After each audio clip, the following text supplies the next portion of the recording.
Comme promis, des informations complémentaires sur les anticorps anti-CGRP. Le CGRP, c'est une molécule impliquée dans la douleur migraineuse, au point que si jamais je dose le CGRP chez un migraineux au niveau de sa jugulaire, je peux démontrer qu'il y a une augmentation de la concentration du CGRP, ou encore on peut induire une crise de migraine en injectant du CGRP chez un migraineux. Donc, on connaît cette molécule et on a réussi à trouver un moyen de la bloquer en créant des anticorps contre le récepteur ou contre le CGRP lui-même. Alors, il y a eu de nombreuses études avec des milliers de patients inclus qui ont démontré que ces médicaments étaient plus efficaces que le placebo pour réduire le nombre de jours de migraine et qu'ils permettaient également d'améliorer la qualité de vie des patients migraineux.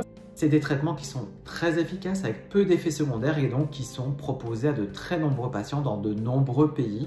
Et il y a 24 pays d'Europe qui les remboursent et pas la France. Pourquoi pas la France, allez-vous me demander? Sûrement pas parce qu'on va demander mon avis, parce que sinon j'aurais dit qu'on peut les rembourser, c'est des traitements efficaces et bien tolérés, mais parce que la France négocie les remboursements différemment. En gros, la France a reconnu que ces traitements étaient efficaces et qu'ils étaient bénéfiques pour les patients. Par contre, elle exige d'avoir davantage de preuves que ce médicament est meilleur que ceux qu'on a pour le moment. Dans la pratique, on le sait, qui sont plus efficaces et avec moins d'effets secondaires, mais ils exigent des études scientifiques avec un comparateur actif, c'est-à-dire prendre ces anti-CGRP, prendre un vieux médicament et prouver que les CGRP ont plus d'efficacité et moins d'effets secondaires.